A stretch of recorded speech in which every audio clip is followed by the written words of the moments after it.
सरकारी चाकरियांकर मृत्यु पर विवाहिता और साबत झीओं को मिल नियुक्ति। मुख्यमंत्री मोहन माझी अध्यक्षतार बसिला कैबिनेट बैठक। अधिक सूचना फोनलाइन जोड़ी होती हमारे सीनियर करेस्पॉन्डेंट प्रतिकांत नायक। प्रतिकांत,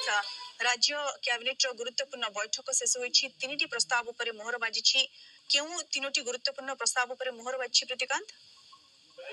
एलिना आज राज्य कैबिनेट मुख्यमंत्री मोहन माझी अध्यक्षतार जो बैठक बसी तीनो गुरुत्वपूर्ण प्रस्ताव पर आज मोहर लगी। से तीनो प्रस्ताव संपर्क में मुझे रखा चाहिए। ओडिशा बेसामरिक सेवा नियमावली जो 2020 रही तार संशोधन कौन संशोधन कराई ना ये जो ओडिशा बेसामरिक सेवा व्यवस्था नियमावली रही सरकारी कर्मचारी अविवाहित झील और अविवाहित साबत झील मानू एणिकी अनुकंपामूलक नियुक्ति विचार किंतु एबे विवाहित झील और विवाहिता साबत झील मानक विचार को निष्पत्ति आज अर्थात जो मैंने पूर्व पुओ सरकारी चाकरी क्षेत्र में जो मैंने जो पाउले अनुकंपामूलक नियुक्ति पाउले जो मैंने सरकारी चाकरी करते जो मैंने डिपेंडेंट होता से झील हो कि पुओ हो एमाने पाउले किंतु विवाहित झील माने पाउ नथुले विवाहित साबत झील माने पाउ नथुले। तो एथर आज जो निष्पत्ति नियाई ना से विवाहित झील मानक सामिल करने आज निष्पत्ति नियाई एक बड़ निष्पत्ति कहुपर।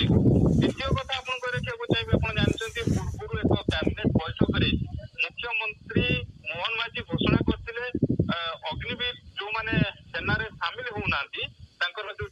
रही पीरियड रही 4 वर्ष पर राज्य सरकार 10% विभिन्न क्षेत्र में नियुक्ति देवे बोली कहते। आज से मोहर लगी से दर्शाई जदि आप देखिए अग्निवीर जो 10% संरक्षण अग्निसेवा ओडिशार जो अग्निसेवा रही फायर सर्विस कथा कहतु फॉरेस्ट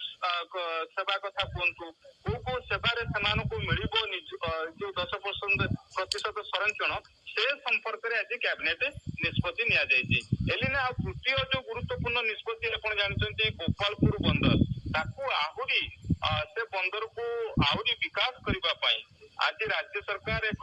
सरकारी घर सहभागिता पीपीपी मोड रे जो आगुरी डेवलपमेंट होउथला से पोर्ट ताकू आउ पाते आगु नबा निष्पत्ति नहीं। तेणु ये जो निष्पत्ति निया जाइए कारण आगुरी जदि आप देखिए गोपालपुर जो पोर्ट्स लिमिटेड जो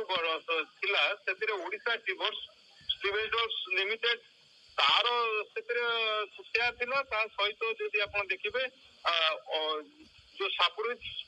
Pallonji port maintenance private limited से किंतु एबे आज जो निष्पत्ति निया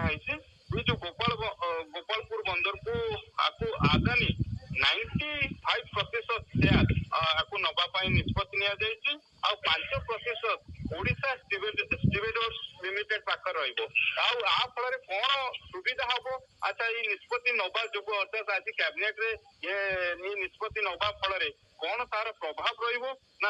राज्य सरकार कहवा अनुसार ये जो निष्पत्ति फल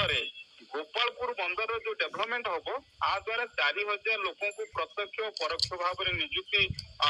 मिल सहित जो आपणकर अर्थनीति रही ओडिशार अर्थनीति को सहायता करिबारे बेस सहायक हम। तेणु ये तीनोटी गुरुत्वपूर्ण निष्पत्ति नियाई कारण आज राज्य कैबिनेट रे Shapoorji Pallonji port maintenance private limited Odisha distributors limited आउ आदानी बंदर आउ जेहेतु एससीजेड हवा को जाऊँगी गोपालपुर स्वतंत्र अर्थनीतिक अंचल हवा को जाऊँगी तेणु ताकू दृष्टि रखिक चुक्तिनामा आज स्वाक्षर कराई आज कैबिनेट